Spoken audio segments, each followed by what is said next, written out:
Você escreveu perguntando se Jesus é Deus, uma vez que aparece em alguns versículos ele como mediador entre Deus e os homens. Bem, o versículo que mostra que o Senhor Jesus é um mediador não invalida o seu caráter de Deus. O que eu quero dizer é que não são características excludentes.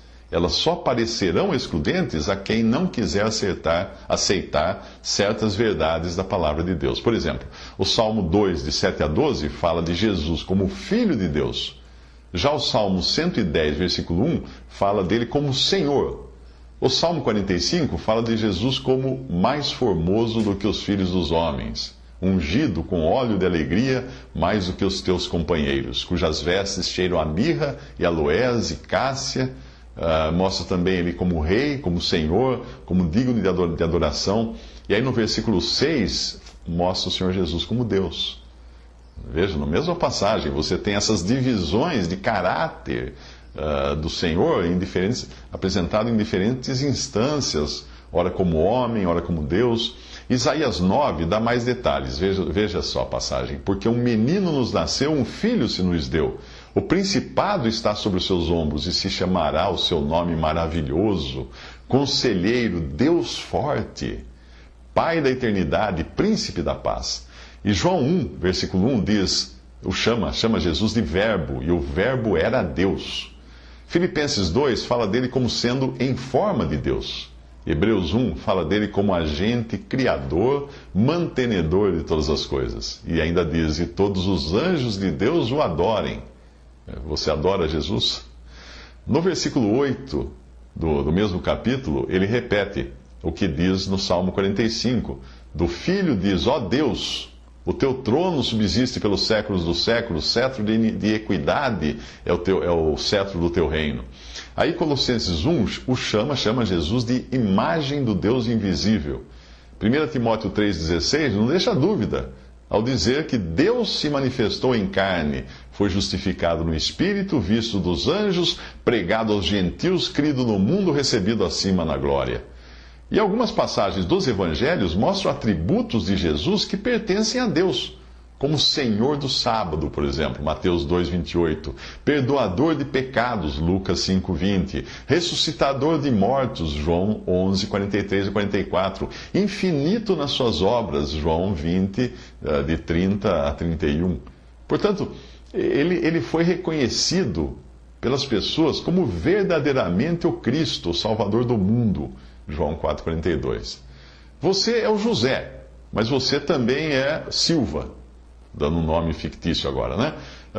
Não são nomes excludentes. Você é José e você é Silva.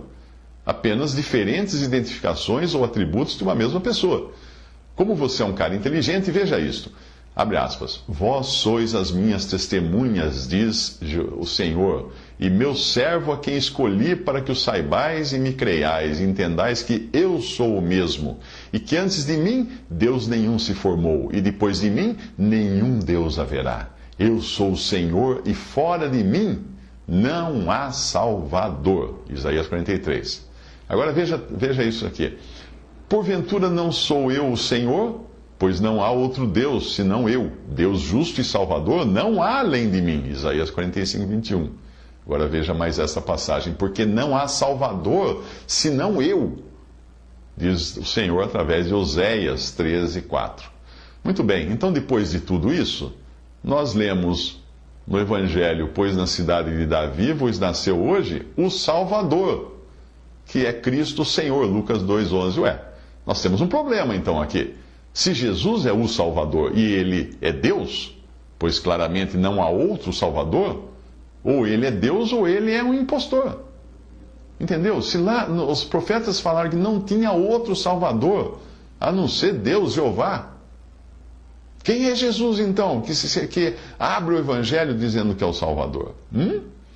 Ok, como muçulmano que você é, você tem duas opções aqui. Ou você considera todas as passagens que não se encaixam no seu pensamento como falsas, que é o que fazem os mormons, os testemunhos de Jeová, os espíritas, né? Eles escolhem apenas as partes da Bíblia que lhes convém. Ou então, você vai ter que alegar que Salvador, no caso de Jesus, seria um salvador no sentido dos valentes do Antigo Testamento, que de vez em quando salvavam o povo de um aperto, de um apuro. Bom, nesse caso, Jesus salvou quem? Do quê? Leia a Bíblia e tente descobrir por que ele é chamado de Salvador. Aquele que nos salvou do juízo eterno, aquele que nos salvou dos nossos pecados, aquele que nos salva eternamente. Você acreditaria que um ser finito poderia nos trazer salvação eterna? Sim. Se ele fosse Deus infinito e eterno, ele poderia sim trazer salvação eterna. E é isso que Jesus é: Deus e homem. E é isso que Jesus fez. Morreu na cruz para nos salvar e ressuscitou ao terceiro dia.